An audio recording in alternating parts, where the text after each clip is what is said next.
the life of another.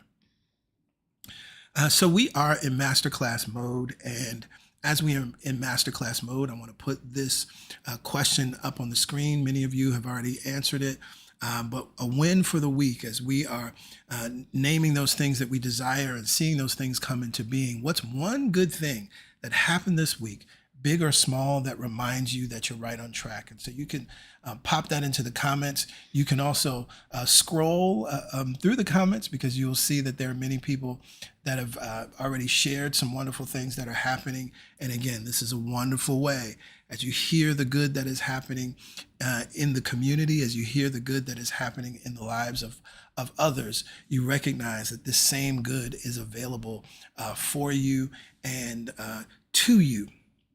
So as you continue to do that, we are in chapter 4. Wow, y'all, we are moving through. This is week 4. Yes, we are in chapter 4. And this 3-part section, we're learning to create our prosperity mentally first. Mm-hmm. So last week we talked about doing that in writing, creating it mentally first. Today we're going to talk about how to create our prosperity mentally first in pictures. Okay. The second way to create your prosperity mentally is by picturing it. The picturing power of the mind is now being rediscovered by psychologists who say that imagination is one of our strongest mind powers. Yet the picturing power of the mind is one of the oldest devices known to humanity for getting what we want. Prehistoric humanity carved on the walls of their cave pictures of the food they hoped to obtain. They believed that as they looked at those pictures, often an unseen power would bring the food near them in the form of game, fish, or fowl. And this is actually an ancient practice that's very interesting. The term for it, I want to put it here on the screen, is called a magico-religious practice. Mm-hmm. And what's interesting about this practice is it was used as a form of divination, not only by drawing things on the walls to call them into being, but also using the pictures to remove things. And so we recognize that humanity has always used this power of picturing in powerful ways for demonstration.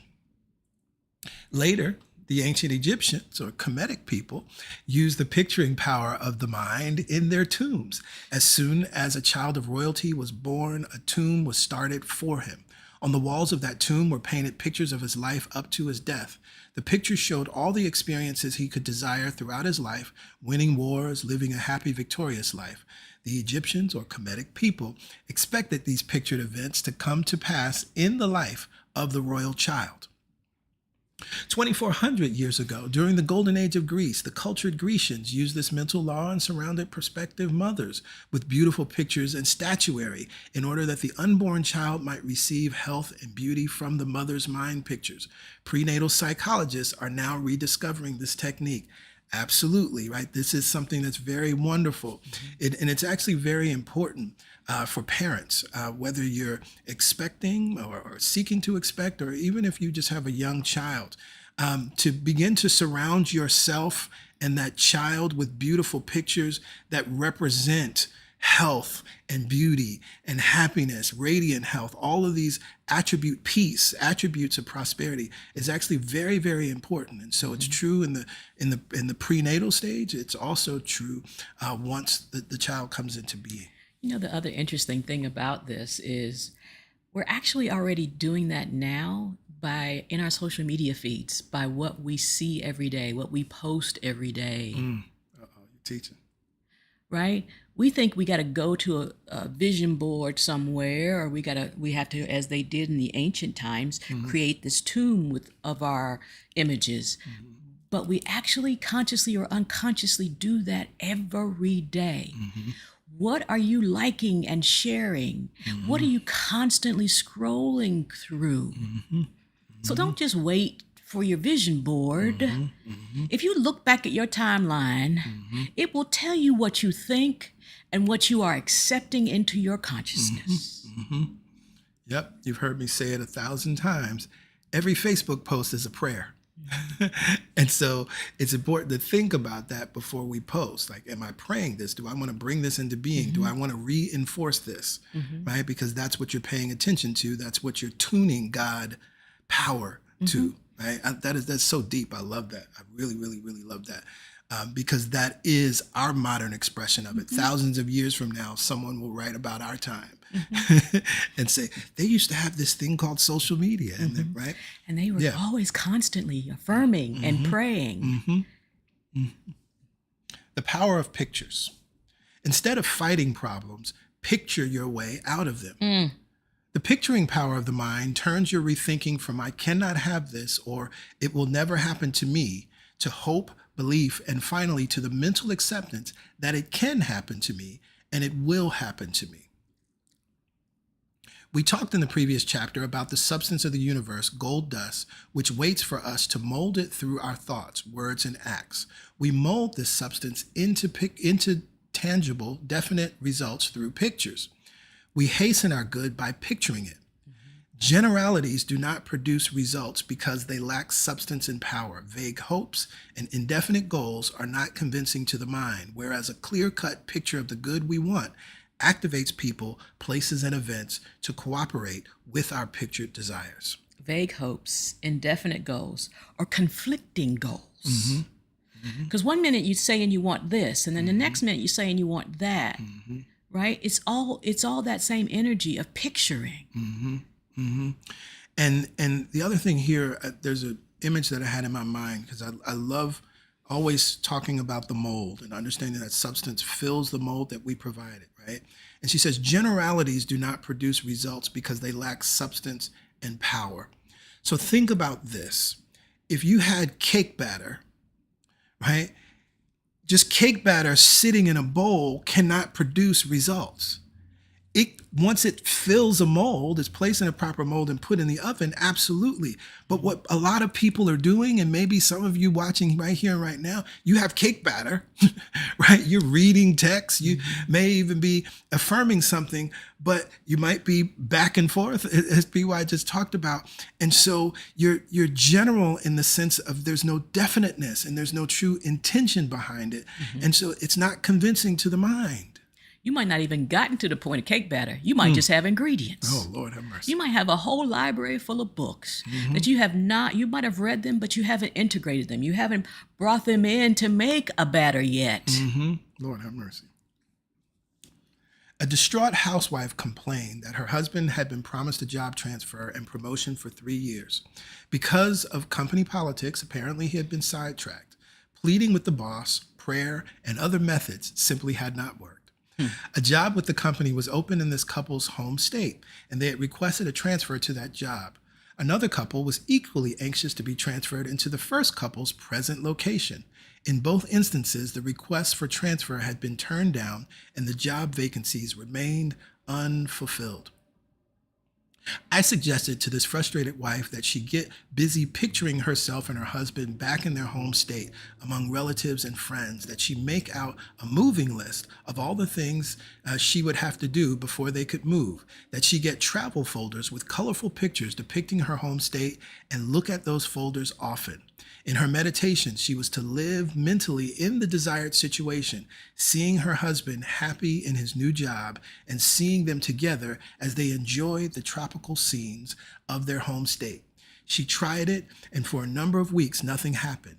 Then one day, her husband received a phone call from the big boss, who said he was moving them back to their home state and moving the other couple who had requested it into her husband's present location. The boss had previously said no to these very requests. This woman proved that one can picture a thing and bring it about rather than try to force it through in some outer way. I want you to write these 3 words down. Visualize, normalize, materialize. See, what she did is she moved through the process. What she had been doing is interesting when Catherine Ponder says that pleading with the boss, prayer, and other methods simply had not worked. What she was doing was still focusing on the problem, right? So she was keeping the energy of the problem instead of being a solution finder, as Abraham Hicks says, right? And turning to the solution. And so what Catherine Ponder invited her to do was to visualize and then normalize it. Make it so it becomes matter of fact. And you start to live in that reality. It must come into being. And then you materialize and then you demonstrate. That is how the law always works. Everything in your life right now, there was a time that you did not have it and you wanted it. Everything in your life right now, there's a time that you weren't experiencing it and you wanted to. It's normal now. Yes. So that means the things that you want in the future, you have to normalize them, and then they become matter of fact, inevitable. Visualize, normalize, materialize. I love that. Please write that down. And you notice she didn't just visualize it once. Yes. She kept visualizing it. See, sometimes we get into this place where if it hasn't shown up right away, and whatever right away means, because if it ain't shown up, it doesn't mean it's not going to. It just means it's not here yet. And so we get in that place where we're like, well, where is it? Well, why isn't it here? What that's doing, that's not focusing on what you want. That's focusing on the absence of what you want. And she talks about it. She didn't it didn't just happen. Right. But she kept. She normalized it. Right? Yep. How picturing heals. A secretary was concerned over reports that her favorite young nephew would have to undergo brain surgery in a few days. She decided to make a wheel of fortune as a means of picturing him whole. And I love that we're reading this on Healing Sunday. I know, isn't that perfect? She used a file folder that she could carry with her through the day. In this folder, which served as her wheel of fortune, she pasted recent pictures of her nephew, taken when he had been happy and well. Under his picture, she wrote, "You express radiant health." On the inside of the folder at the top, she wrote, "Miracle healings happen now, just as in Bible times." Near his picture, she wrote, "Billy, you are sound in mind, body, and affairs." At the bottom of the folder, "Thank you, God, for restoring Billy." Somewhere on her wheel of fortune, she taped these words, "A joyful day is at hand." And it was. The next report she got was from Billy himself, a note in which he said that he felt great, had been released from the hospital without surgery, and had just returned from a hunting trip. Later, she learned that when further tests had been made prior to the scheduled surgery, the previously detected tumor had disappeared. The interesting thing is that once the secretary made the wheel of fortune picturing her nephew whole, all concern about his condition left her. Picturing him Ding, ding, ding, ding, ding, ding, ding, ding. whole had given her a wonderful sense of peace. Then came the good news from Billy himself. So this is a teaching lesson on how we hold healing and how we must hold when a loved one is moving through a health challenge. And if you need support, then you can use this picturing idea, right, of seeing that loved one, grabbing a picture. And I've used this in my own life. I've shared a story, and I think I share this in the intro to Affirmative Prayer class, which that class is available on YouTube. I talked about how when my sister was in labor giving birth to my niece, that was 12 years ago. She had a lot of complications. It was scary. It was touch and go. And I remembered that my mind was first going down the worst case scenario. I'd say it all the time because it's literally how my imagination was working. I saw my brother-in-law as a widower, and it was just sad and pitiful and terrible. And I came to myself and said, wait a minute, what am I doing, right? What do I know to be true? I'm misusing my superpower of imagination. And so then I began to shift. And I wrote a prayer, an affirmative prayer that put the focus of my attention on seeing her healed and whole, and seeing Nia, my niece, born and living and thriving. And I had to completely turn and picture that. I could see the images in my mind, and the words that I used in the prayer helped me do that. This is another way to do that, because what's necessary is for you to get to peace. And that's why I was like, ding, ding, ding, ding. Right? Because so many times we're so outwardly focused that we lose our peace. And then we start doing things from desperation. And then we start operating from desperation. Yeah. And that ain't it. That ain't it. How picturing worked for the author's son. At one time, I lectured extensively in Southern California and learned to love the area. Upon returning home to Texas, I talked with my son about the tropical beauty of Southern California, its strong metaphysical atmosphere, and its thriving prosperity. He became fascinated with the possibility of living there. While still in high school, he made a wheel of fortune for that purpose. On this wheel of fortune, for which he used a big piece of poster board, he placed pictures of himself surrounded by pictures of Southern California, at the beach, playing golf by a palm tree in the desert, wearing colorful tropical clothes, with friends, driving on the freeways, and so forth. When he made his California Wheel of Fortune, I assumed it might work out for him to attend college in that state. For many months, he kept his pictured desires in his room, where he viewed them nightly just before going to bed. Finally, he put the pictures away. A couple of years later, he decided to enlist in the Air Force. When he came home on leave from basic training, he said excitedly, "Guess what part of the country I've been assigned to?" I have no idea. Of course you have. I'm going to Southern California. I'm the only recruit in hundreds from my basic training class who got that base. His entire group had been scheduled to go to bases in the North or Midwest, but before they reached his name on the alphabetical listing, those bases were all filled. Along with others, he waited for several hours while his commanding officer tried to locate another base for him. When his orders finally came in, they read, "March Air Force Base, Riverside, California." That was only the beginning. Upon arriving in Southern California, Richard was soon playing golf in the desert, driving up and down the freeways, going to the beach, and making new friends, all as pictured on his Wheel of Fortune 2 to 3 years before. One night, 6 months later, he called me and said, "Do you remember that sports car I had on my California Wheel of Fortune, the pretty blue one?" Of course I do, and that was one item you never did get. That's why I'm calling, to tell you I'm now driving that car. Not on an airman's income, you're not. Mother, think back to that Wheel of Fortune. Don't you remember that the blue sports car had a blonde in it? I'm dating that blonde. She has the blue sports car, and I'm driving it. That one Wheel of Fortune has proved to me that imagination gives you the ability to rise above time and space and overcome all limitations in your life. In due time, my own pictures of Southern California brought results, and I have had the pleasure of living here for some years now. Why pictures may not work immediately. Many people have become discouraged when a Wheel of Fortune does not work immediately. For vast changes that will have far-reaching effects, it usually takes time for the pictured good to be absorbed by the subconscious feeling nature. When it is, those pictures begin materializing. This is important. I'm sure many, if not all of you, have created vision boards in your life or some type of vision board or Wheel of Fortune. And it's important to know that it does take time for your subconscious to absorb certain ideas, right? Just as it took time for your subconscious to absorb the ideas that you now want to replace, right?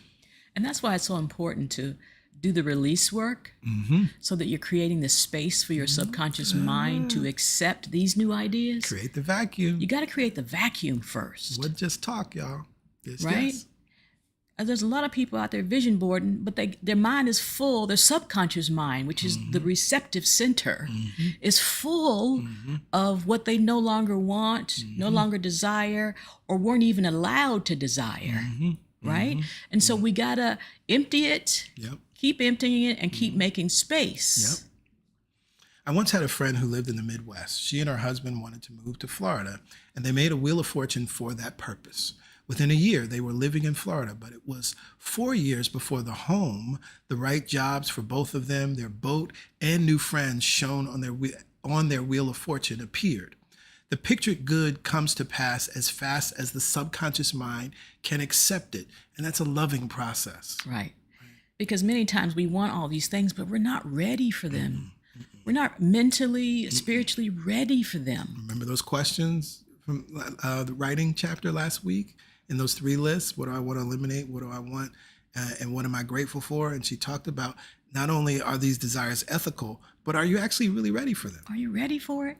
I mean, I know we are, right? I got things that I want, and I'm like, oh, am I really ready to whatever? And if I'm honest, I'm like, well, if I were, it would be here. And if I'm not, that's okay, because that means the universe in all its infinite wisdom and grace is giving me the space to become receptive. The pictured good may seem so different from past or present experiences that it takes time for the subconscious to absorb it. This is where persistence pays off. On one of my lecture trips in Southern California, I once had the pleasure of dining with Dr. Ernest Wilson in his lovely home in the Hollywood Hills. Founder of Christ Church Unity in Los Angeles, Dr. Wilson explained how the picturing power of the mind had worked for him to manifest his Hill House. Years ago, when he first settled in Los Angeles, his office had been in the Midtown area. From his desk, he would look out the window to the Hollywood Hills and think, That is where I want to build a home and live someday. He had a number of homes in the interim, but he persisted in holding to that pictured desire, and one day it materialized. If the good you have pictured has not come about, it may be because you have cluttered your mind with too many pictures, or that you have stipulated too much for the present. As you clarify your desires and picture what you need most, this opens the way for it to come, often quickly. Again, this is the beautiful thing. This is why we work with our list daily. This is why it's a living document. This is why we're going to remove things and add things. And it starts to, things start to shrink, right? And it starts to come into focus in a different way. So it's possible that you've cluttered your mind with pictures, right? Or you've stipulated too much for the present. You want everything right now. And that's just not how it works. And, you know, as I think about the evolving nature of my desires, there are things that I wanted. I still want a home, but where it is and what it looks like has changed, right? And that's important, that I allow the grace and the space for it to change. Yep. A businesswoman needed a car. She also wished to remarry. She had made a wheel of fortune showing a man driving a car.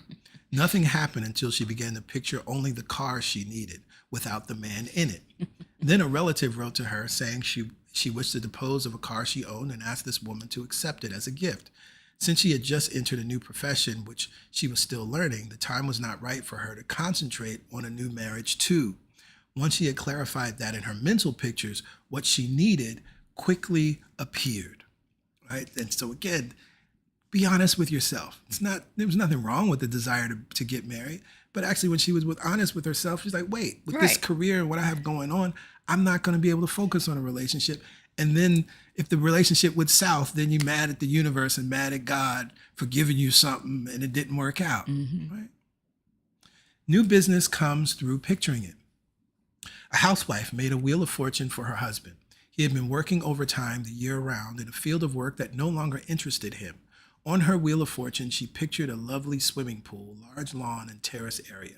Also, they discussed their desire to have a business in which they would work only 6 months a year rather than 12. Then came illness and financial setbacks, and they forgot their pictured desires temporarily. As he was regaining his health, the husband said he had no intention of returning to his 18-hour job, and now was the time to find that 6-month-a-year employment. Together, they affirmed that a job he would enjoy was becoming available to him immediately. 3 days later, his wife saw an ad in the paper about a business that was available for lease or sale. Investigation revealed that this business consisted of a swim park, which would be open to the public for swimming and other recreational enjoyment 6 months a year. This was the type of business operation they had long wanted and had pictured on their wheel of fortune. I just want to say this right now. One of the things that happens when you declare something like that 6 months a year, what you're starting to do is you shut off your mind to all of these other things, and you can clearly see as you're looking at ads, as you're scrolling, all of a sudden that which you desire just pops out almost automatically where you wouldn't have seen it before because you had not written it down, because you had not created a picture, because you had not set the intention. So that's what setting the intention does. It's almost like if you had a telescope, it's like focusing in the telescope in that one direction where you have it pointed, and now it's crystal clear. If you turn the telescope somewhere else, right, then you're going to see what's over there. And this is part of that cluttered mind piece, right? Where Absolutely. Folks are moving their telescope.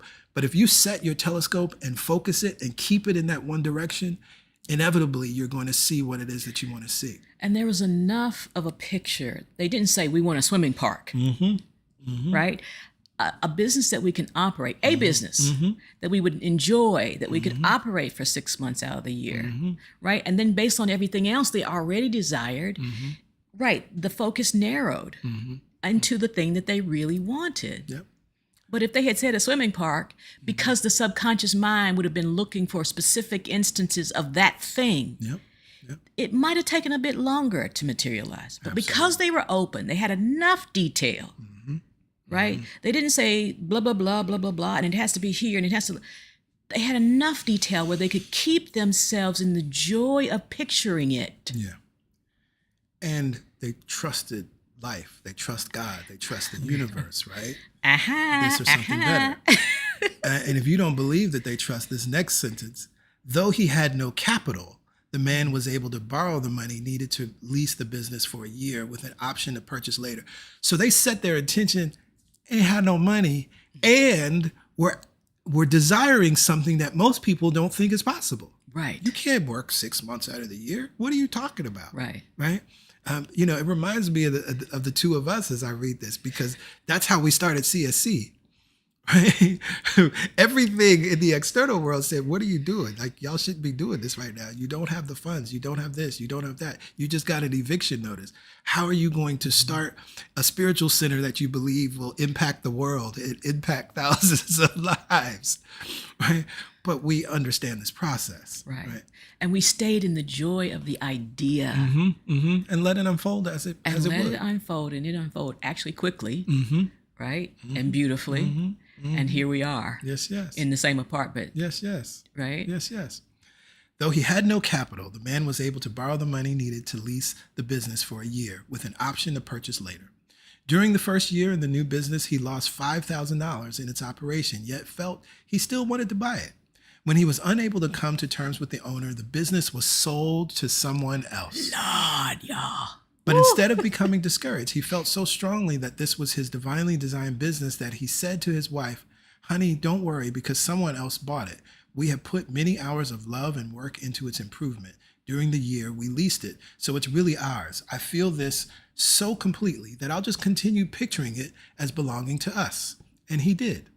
Meanwhile, he pictured the complete operation of the business, even to the employees and their duties. That is so us. He made a list of the proper ways to render service as well as improved methods of operation. He also pictured himself owning surrounding vacant property. He did all this at a time when another man owned the business.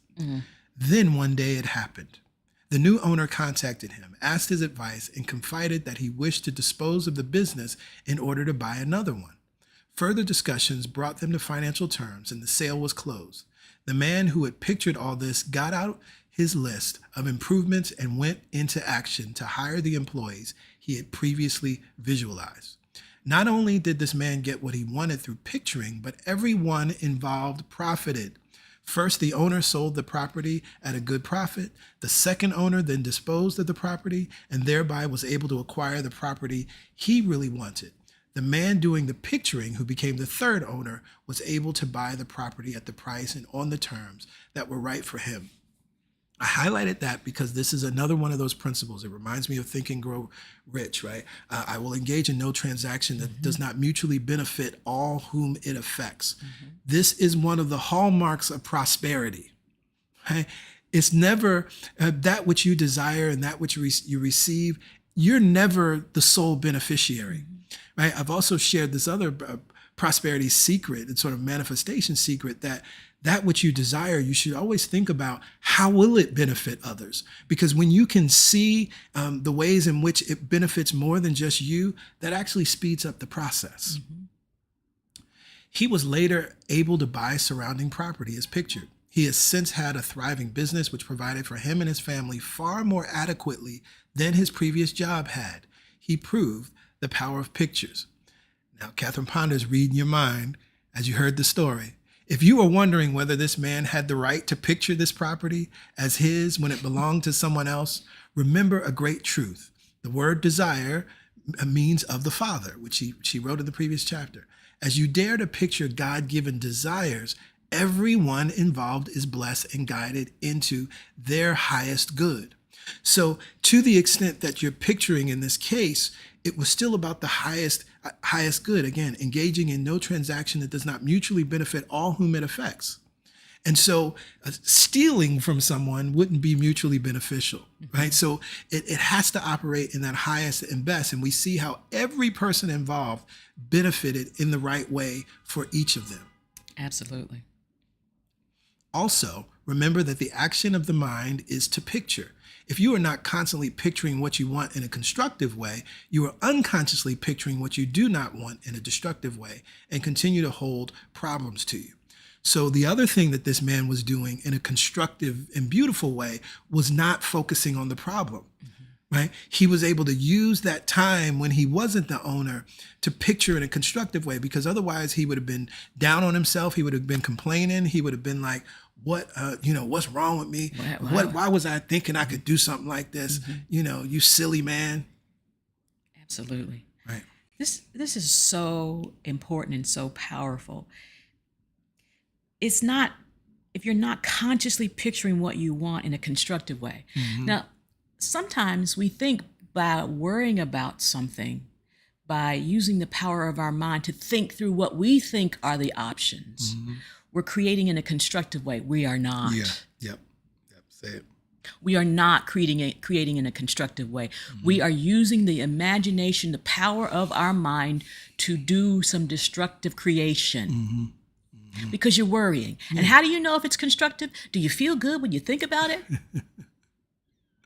Right. Does it bring you joy? In the middle of all this stuff happening, he still was in the joy of creating what he wanted. Now, if you've been creating destructively, forgive yourself and set yourself free.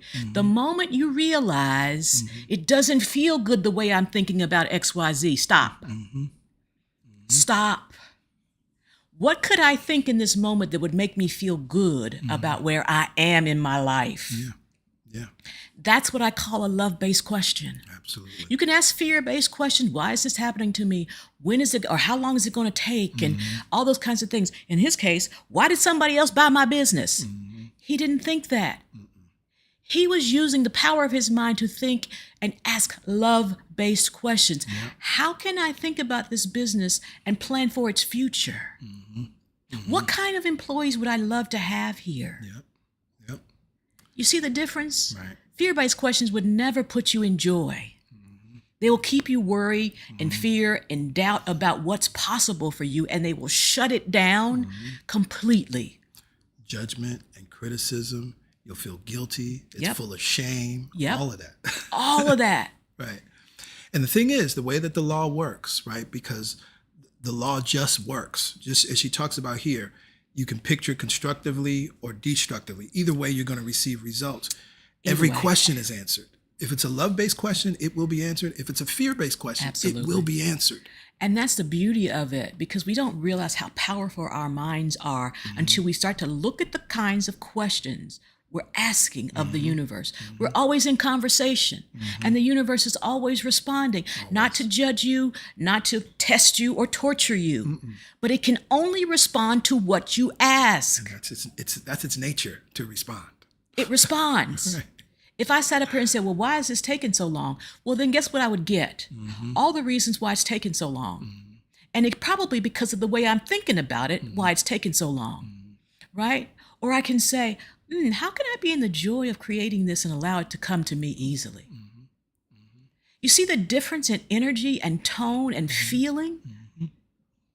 Make sure you're asking love-based questions of whatever it is. I don't care what the issue is, what the challenge is, what the problem is. Frame it in a way that makes you feel good to ask the universe the question. And that you're not afraid. Oh man, why is this happening? Oh, why? Those questions will constrict your energy, and everything else around you will follow. Again, not because God and the universe is testing you, but because it has no choice but to respond to you and the questions you ask. Yep. Deliberately picturing the good you want is the way to overcome all problems. Casual picturing brings results. Casual but definite picturing also pays off, but usually not as fast. A realtor who had learned of the power of picturing wanted to own certain duplex apartments, which were for sale. Though he had been unable to arrange financing, he began spending some time every day in meditation, picturing himself as the owner of the apartments. While he was negotiating a loan on other properties one day, a wealthy benefactor learned of his desire to own the apartments and quickly agreed to arrange the financing.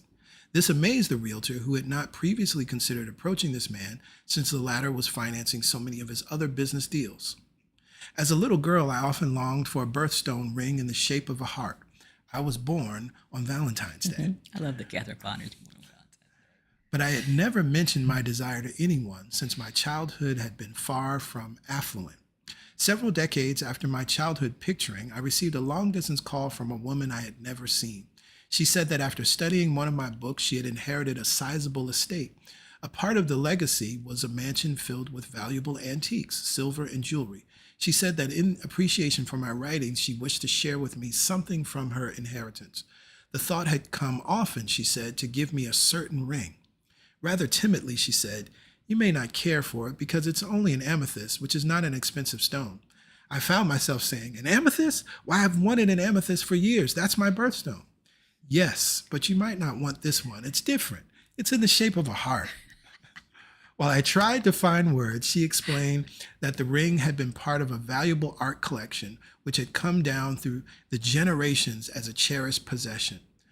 Through the ethers and over many miles and many years later, a person I had never seen tuned in on my pictured childhood desire and made me a gift of my rather unusual wish, an amethyst ring in the shape of a heart.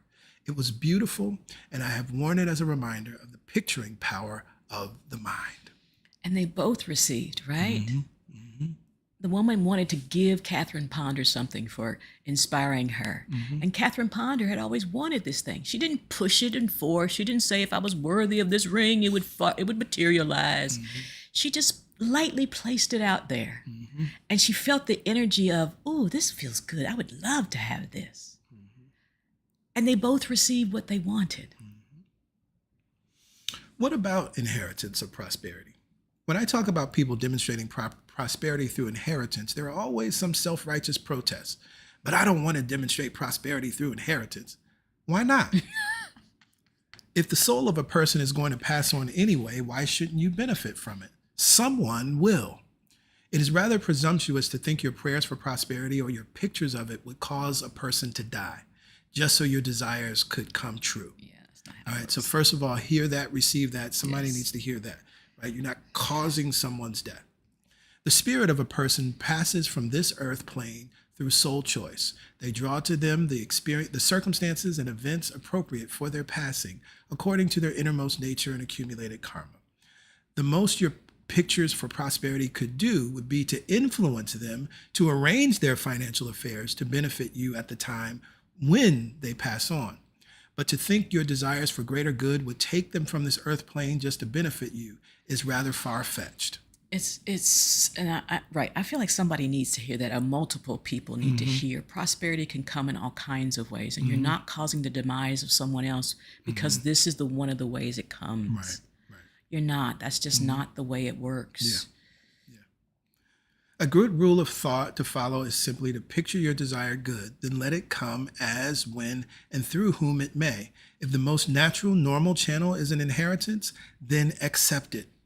Right? And so then that also means that it's probably helpful for you to clear your mind of thoughts about inheritance and what it means and family fighting and all of that stuff. It doesn't have to mean any of It does not that. have to mean any of that. Right? Or any guilt or any shame or any of that stuff. Please clear your mind of all of that. Right? Same thing for people that receive large sums of money in all kinds of ways, lawsuits, Right. whatever. Yep. We're not saying go out and do that. We're Right. saying that if it comes to you in that way, then you got to be receptive to actually enjoy the benefit of it. There's so many ways in which prosperity can come to us, not just financial, but in this case, that's exactly right. So many ways it can come. Don't just limit it, or don't feel guilty when it shows up. Right. A businesswoman learned of the picturing power of the mind and decided to use it to demonstrate $10,000. Every day for a little while, she took a $10,000 bill in play money, held it in her hand, looked at it, and declared, $10,000 now comes to me in God's own way for my personal use, and I use it wisely. She continued this picturing process daily for several months. One day, her attorney informed her that she had inherited $10,700 from her mother's estate. She has since gone on to increase prosperity through a better job, but that $10,000 proved a tremendous blessing to her. She certainly has not condemned herself for the way in which it manifested. She pictured it, claimed it, and then the way opened for it to manifest in God's own way, which in this instance was through inheritance. And I love that, in God's own way. And she also says a lot of times, in perfect peace and ease. Like there's all kinds of things you can add to that to make it feel good to receive. Yeah. And I love that, and I use it wisely. Right? And I use it wisely. If you have any, this is a good one to put on your elimination list. If you got any beliefs about how you've used money in the past or misused money in the past, you need to write those on your elimination list and get rid of those. Because you will always still have that fear in the back of your mind that I don't know what to do with money. I don't know how to manage money. And you might have had a whole bunch of things that you unconsciously believed that caused you to spend your money in ways that weren't wise. But now you can change that, right? You got to write those things down. Don't be like, oh, if I just won the lottery. But if you still got this unwise way of using the funds, it won't matter. Picturing resolves family problems. You can picture good for others and help bring it about. Some people are afraid to do this, though they think nothing of continuing to picture problems for others through their fears, worry, and negative talk. Did you know that? Through your fears, worry, and negative talk, you're misusing your picturing power. You're misusing the imaging law. You're misusing your superpower of imagination. You are constantly picturing for yourself and for others either something good or something bad. How much more constructive it is deliberately to picture something good for others rather than to continue picturing problems for them. The parents of a young girl were very concerned because she had vowed she would not go to college. Her steady date was a high school dropout. The situation looked bleak until her mother made a wheel of fortune, picturing her daughter's happy, normal future. On the wheel, she placed pictures of a well-adjusted girl happily attending college. She even dared to stipulate in words and pictures that her daughter would successfully finish college. There were pictures of college friends, too. Saying nothing to anyone, the mother began daily to look at the pictures, and she immediately relaxed and felt better about her daughter. See, again, it's her mind that needed the ease. Within a matter of weeks, the daughter, then a high school senior, announced she had decided to attend college for 1 year, just to see what it would be like, she explained. The mother smiled with a sigh of relief. During her first year away at school, the girl's world expanded so much that she lost interest in her hometown beau, the dropout, who then dropped out of her life. Toward the end of her freshman year, she announced she wished to continue in college the following year and did so. While a sophomore, she met a new boyfriend and they were soon speaking of marriage. In their senior year, well on the way to graduation and with future jobs assured, they married. The husband is a high school coach and the wife teaches in the same school. All of this happened thanks to a mother who knew the power of picturing and did something constructive about it. And one of the things that I believe, without actually seeing the mother's wheel of fortune, in a situation like this, it's important that you hold it lightly, as PY says, right? Because while she pictured her going to college, it could have played out differently in the sense of maybe she didn't choose to go to college right away, or she could have still, moved away from the problematic boyfriend in a different way. So I think the specificity was there and it played out there. But I think, as she says so beautifully, the mother being able to use the picturing power to find peace is really what it was all about. What it was all about, yeah. Right, because the daughter still had her own desires, right, that maybe the mother didn't know anything about, or maybe she did know some of them, right? So it's really to bring peace to that person that's picturing for someone else, because you cannot control when or how what that other person desires comes to fruition. No. Pictures bring world travel. In chatting with a prominent church layman who had just returned from a trip around the world, I commented on his marvelous travel consciousness. He said, "It's all my wife's fault. She made a wheel of fortune for traveling around the world and placed it on the bedroom door where we would see it every day. That was several years ago, and we've already been around the world 3 times. We don't have that kind of money, but we have friends who do. They keep inviting us along as their guests just to keep them company. If my wife doesn't remove that wheel of fortune from the bedroom door, we'll probably just continue going around the world." Recently, this couple took another trip abroad. In modern times, we have heard much about improving our image. Picturing the kind of life you truly wish to live is a great way to improve your image and help it manifest. Cities often use picturing power for master planning. They employ specialists whom they call master planners. A news bulletin recently stated that a certain city had been refused federal funds to assist its expansion because the city had no master plan. One might wonder how often many of us have been refused the funds, the aid we needed from the realm of universal substance because we had no master plan through which mind power, gold dust, or substance could manifest as greater good in our life. This is a teaching moment. This is a teaching moment. It teaches on a bunch of levels. You could, for those of you who are entrepreneurs, you should think about this. And for all of us in our individual lives, right? You must have a plan. Because see, if you don't have a plan, then you don't recognize it. So going back to the couple they had the desire to work 6 months a year, but if they had not been intentional and deliberate about that desire, when that ad showed up, it wouldn't have meant anything to them. And that's the equivalent of refusing the funds, right? So it's because they had a master plan that then that ad made some sense to them, right? And we know everything that happened as a result of responding to that ad. But if they didn't have a master plan, as in their intention and stating what they wanted, all of that possibility would have been there and they would have not experienced it. And I love how you said stating what they want. Yeah. The master plan doesn't mean you got every detail figured out. It means there's a clear intention, in their case, an agreement about what they wanted. Right? So you don't have to have every detail, but you do have to have some set intentions around it to just say, I want life to be good for me. Well, that's true. Life is always good for you. You're breathing. Life is good for you. Yep. Right?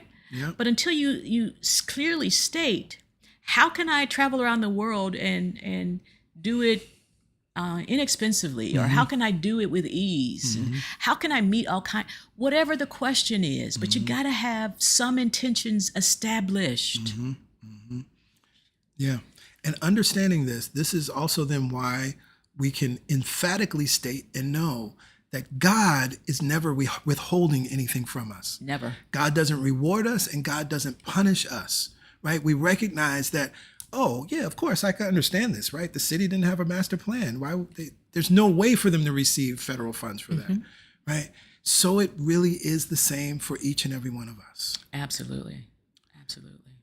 As we search the pages of history, we find that many great people unconsciously used some of these creative laws of prosperity. Napoleon kept a large map before him with colored flags indicating the various moves he planned for his armies to make months in advance. He also wrote down his plans and desires. Historians say that he dictated in detail the order and length of the marches, the meeting places of the two armies, the attack, the movements of the enemy, and even the blunders he expected the enemy to make 2 months before it happened and 600 or 700 miles away from the scene.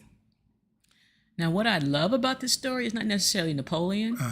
What I love about this is that it works for anyone that uses it. Even those historic figures that are problematic, it works for anyone that uses it. Right? No respecter of persons. When imaging does not seem to work, an unmarried woman recently wrote, "I have been imaging a husband for myself for over a year, but nothing has happened."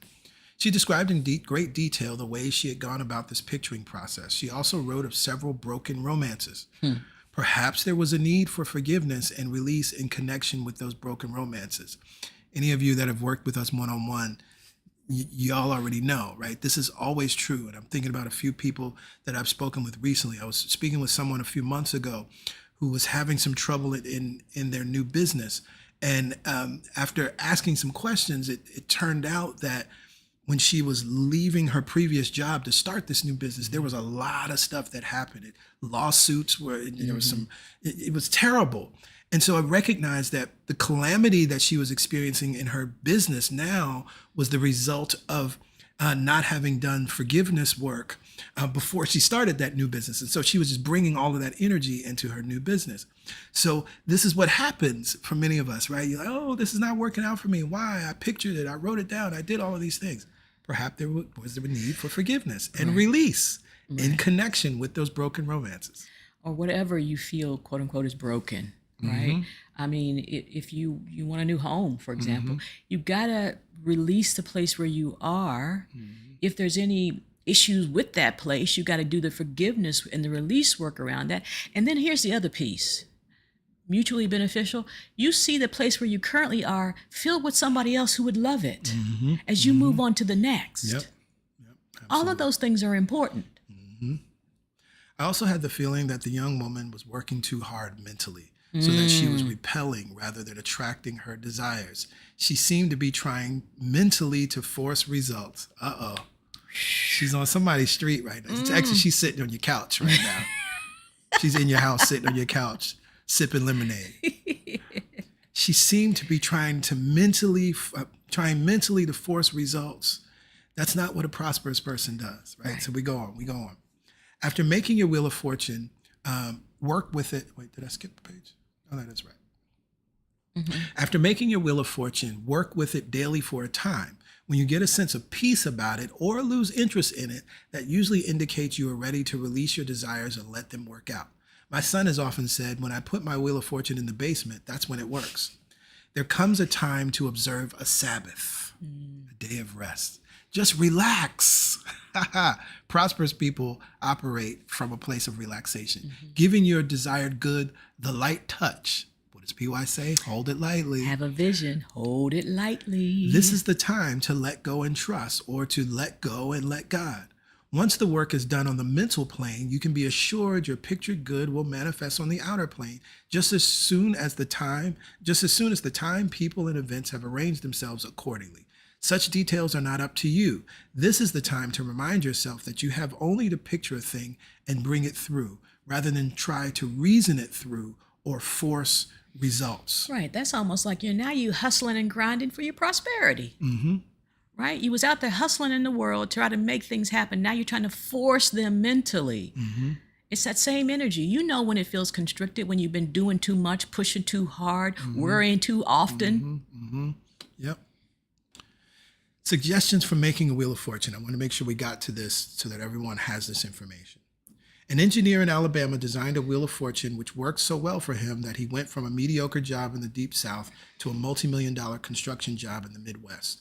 He used a large piece of poster board outlining a circle on it, which he divided for the various departments of his life: financial, job, family, health, etc.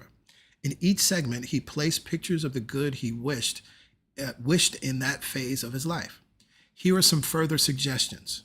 First, keep quiet about your pictures. Y'all already know this. Hush your mouth principle. Hush your mouth, y'all. Do not discuss them, or more importantly, try to convince others to try this method. That's it. The words secret and sacred have the same root meaning. What is sacred should be secret. Second, use big, colorful poster boards if you want big, beautiful, colorful results in your life. A college professor made a small, crowded, drab, colorless wheel of fortune for travel abroad, and it worked. He had a crowded, drab, colorless trip. I have worked with clients before, and they have these little bitty places where they keep their desires, little journals, because it might fit in their pockets, so it's convenient. But you need space for your desires. Don't get the smallest space you can write in to put your desires. Because to me, what that tells me is subconsciously you're like, I don't know, maybe I'll just ask for a little. Find yourself a place where you can spread out and dream. Third, use definite colors for definite results desired. According to the ancient science of color, you should use green or gold poster boards for financial wheels of fortune, for job and career success, yellow or white for increased spiritual understanding, blue for intellectual accomplishments such as writing a book or finishing studies towards a degree, orange or bright yellow for health, energy, a more vital life, pink, rose, or warm red for love, harmony, marriage, happiness, and human relationships. Color is important because color impresses the subconscious mind much faster than black and white can. Whether or not you follow the foregoing ancient color chart, be sure to use colored poster board, always a color that appeals to you emotionally. Fourth, use colored pictures rather than black and white ones on your colored poster board. A recent comment was, "Now I know why my picture good took so long to appear. I had used black and white pictures and backgrounds rather than colored ones." Fifth, do not clutter your board unless you want cluttered results. Y'all. Make several boards for various phases of your life, right? And I think this is so important because I know all these, people are always talking about, vision boards, and it's become sort of pop culture, and people don't understand the metaphysics behind it. People don't understand and are not teaching the principles behind it, right? Because they just watched The Secret or just heard about somebody doing it. Or they saw somebody else making business out of vision boarding, and now they're going to do it. Exactly. but there's principle underneath this. And so in truth, vision board parties, people making the vision board for their whole year. Okay, that's nice, but actually each board, you should make a board for a different subject, right? Make several boards for various phases of your life. A housewife recently exclaimed, "Now I know why our house is so crowded. We placed a small crowded house on our Wheel of Fortune and we got just that." Sixth, on your financial poster board, put money, not just things you want. Otherwise, you may get the things plus indebtedness. That teaches. That teaches. And I've experienced that, by the way. That teaches. Yeah. There's so much intention behind all of what this means and how it works and how you should do it. And so I'm glad we're going through it so that you don't just like, oh, I know how to do a vision board. Yeah. Everything. I remember Reverend August telling the story about somebody putting a vision board together and she wanted a partner and she wanted them to be happy and they wanted to have a good time. And so she envisioned him with a glass in his hand. Yeah. And she ended up envisioning and creating a relationship with someone who was an alcoholic. Yep. So be very intentional about what you wanted and how you wanted to show up. Look at every detail. And that's the beauty of this, because in that way, that's part of your master planning, is because you're looking at it with such attention and love. You're like, I like this image, but is it really giving me everything I want? That's part of the master planning. You can use play money, also checks on the board, right? Seventh, place a spiritual symbol on your poster board, such as a picture of the Christ, the Bible, anything that evokes that spirituality for you. This gives your desires a spiritual protection and opens the way for you to have pictured or something better to come to you. Eighth, view your Wheel of Fortune every day, preferably just before sleeping. The more often you view your pictured desires, the quicker results will come. And at night, because you're impressing the subconscious mind at night before you sleep, right? If your vision board is the last thing you think and not your phone and not whatever social media, if that's the last thing you see other than your love's face, that's impressing the subconscious mind. Absolutely. Absolutely. And one of the things, what's beautiful, what we know now in terms of neuroscience, as we're preparing to go to bed, as we start to wind down, what's actually happening is your brain waves are moving into the alpha state. The alpha state is where our brain waves are from 0 to 7 as children when we are most impressionable. And so you're literally already naturally in the most receptive space you can be in, right? And so you take just what's normally happening in that place of receptivity, alpha waves. You view your vision board, you read it, you go over it, right? Close your eyes and go to sleep. And you can even say, this or something better. Amen, Ashe, and so it is. Because we want to seal it, right? We want to say, this is what I think, but there could be something better. Amen, Ashe, and so it is. It's done. So it is. And rest. Yeah.